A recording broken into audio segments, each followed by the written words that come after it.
Buongiorno Renzo, come stai? Buongiorno professor Maggi, la Bentornati vedo ancora sempre qua a in Rovigo. forma. Sa signor Maggi, la vedo sempre in forma. Sai che io che sono uomo del Delta, venire qua a Rovigo è come venire nella metropoli. Mamma mia. Pensa come sono messo. Senti come sono messo. Sono stato recentissimamente a Porto Tolle. C'ero anch'io quando c'eri. No, ma dopo anche?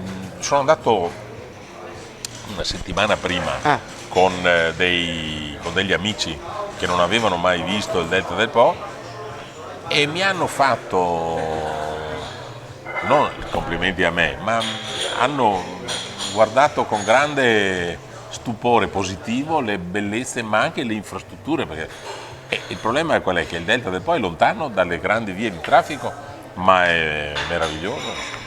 Senza dubbio.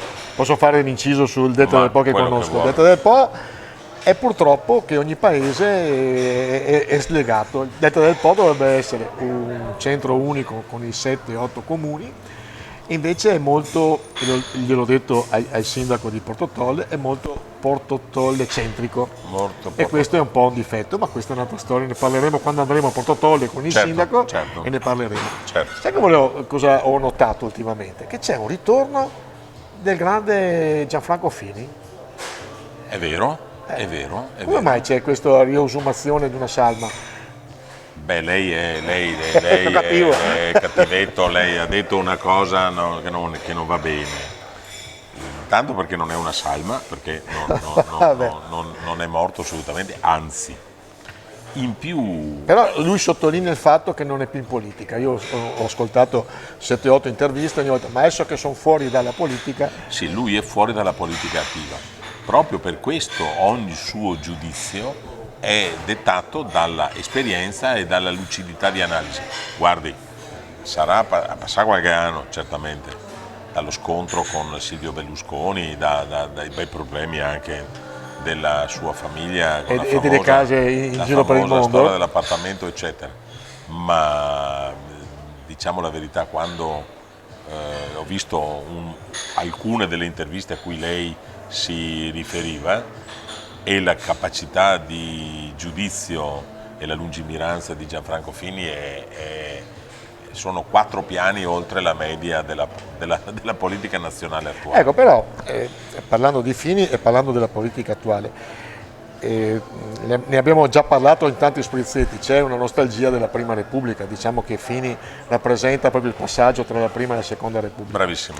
Però c'è un imbarbarimento nella politica anche a livello culturale, nel senso che chi frequenta un pochino non solo i nostri territori, ma in giro per i nostri politici, c'è effettivamente un livello culturale, un livello politico molto più basso rispetto a 10 anni fa, non dico neanche a 30 anni fa. Professor Maggi, lei se n'è accorto di questo? Sì, E lei è un operatore dell'informazione. E se n'è accorto lei, e come se n'è accorto lei, se ne sono accorti milioni e milioni di persone, lei prima, perché il suo lavoro la porta a contattare quotidianamente il mondo della politica. Perché l'imbarbarimento, anzi proprio la riduzione di capacità politica e culturale è generalizzata perché non ci sono più i partiti. Non ci sono più i partiti, non ci sono più le scuole di partito, non ci sono più le selezioni. Quindi il primo, mi scusi la battuta, ebete che ha 4 soldi e fa un po' di pubblicità, un po' di campagna elettorale, pensa di essere un politico navigato perché spende, si fa conoscere, ma dietro non c'è niente. e Dietro poi non c'è niente. la società dei like ha fatto danni, nel senso che social, non social, il fatto che io mi ricordo un episodio di Black Mirror, non so se tu l'hai seguita, una serie su Netflix, Ne ho che si sentito parlava parlare. del futuro prossimo, quindi fra 10-15 anni, quindi Sì. era indispensabile che uno avesse un indice di gradimento importante, più l'indice di gradimento importante, Per più poter like, accedere. per poter accedere a benefit anche in Ho capito, particolare. anche economici. Con i politici uguali, cioè fin quando hai una serie di like importanti, piaci, hai molto più successo di uno magari come Fini che aveva delle capacità, però adesso magari nell'immaginario era un antipatico. Mi viene in mente Renzi, per esempio. Renzi, che sicuramente è un politico tra i più raffinati, però ha questa immagine di grande antipatico che non gli giova. Quindi è una società del Renzi like. è intelligentissimo. La società dei like ha creato dei grandi danni e adesso sta diventando sempre meno dei like, perché i like non significano preparazione, intelligenza, capacità politica, aver studiato, sapere ciò che dici. Il like del momento è... E però questo lo stiamo purgando. Sì, è un paese che si basa sui like. Devo dire che se c'è una cosa che va rimarcata è la estrema preparazione e flessibilità dell'attuale Presidente del Consiglio. Cioè la Presidente Meloni è un'eccezione, perché è una che viene dalla politica pura, ha sempre fatto politica da giovanissima, ma ha sempre studiato anche. Poi uno le sue posizioni può a volte piacerle, non piacere, tutto come il mondo deve essere. Però la preparazione, lo studio è indispensabile. A volte si sentono di quei cani che parlano in TV, che non hanno nulla da invidiare ai cani, insomma. Ma è una donna sola al comando oppure c'è una buona squadra? Alcuni della squadra dei ministri sono di tara notevole. Quali per Altri, esempio? come? Quali per esempio? Il ministro dell'economia è sicuramente di alto livello, Giorgetti, sicuramente di alto livello. C'è uno dei sottosegretari di cui ora mi sfugge il nome, che è nel mondo dei commercialisti è unanimemente considerato un genio, bravissimo, sì, di gente brava al mondo ce n'è. Il problema è valorizzare i bravi e non gli yes men che dicono sempre sì. Che quelli fanno comodo. Che quelli fanno comodo, purtroppo. Non ti chiedo quali sono di Serie B della squadra della Meloni, perché so che sei un signore. Mi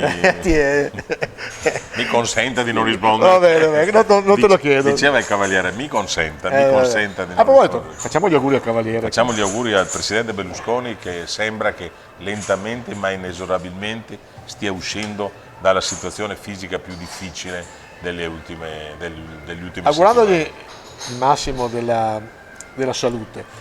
Quando ritornerà sarà ancora, avrà ancora voglia di fare politica? Come Guarda, secondo sicuramente te? Berlusconi la voglia di fare politica non gli verrà, fino a quando avrà un filo di vita non gli verrà meno, per una ragione semplice: anche Berlusconi si è ammalato, ma non l'ultima malattia poveretto che gli hanno trovato, ma anche lui si è ammalato di politica quando nel 2000 come te siamo malati da bambini, poi non si guarisce più. Ah no? No. Se ti ammali del virus della politica non guarisci più. Quando ti manca la politica attiva a te? Abbastanza, molto. fino a un certo punto, sì? Perché l'ho riempita con i tantissimi convegni a cui partecipo, cioè io mi riempio la giornata con la centinaia di curiosità che ho sulla storia, sulla politica, quindi diciamo, la politica attiva, sai, adesso dette fra noi, la politica attiva è impegnativa.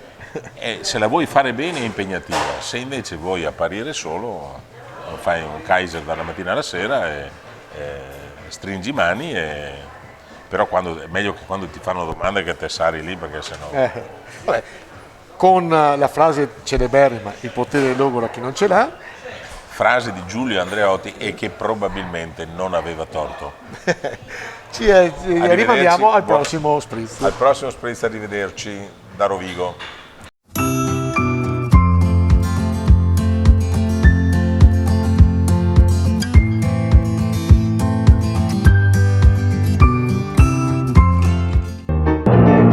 Questo spettacolo è orribile. Spaventoso. Disgustoso. Ci torniamo ancora? Sicuro.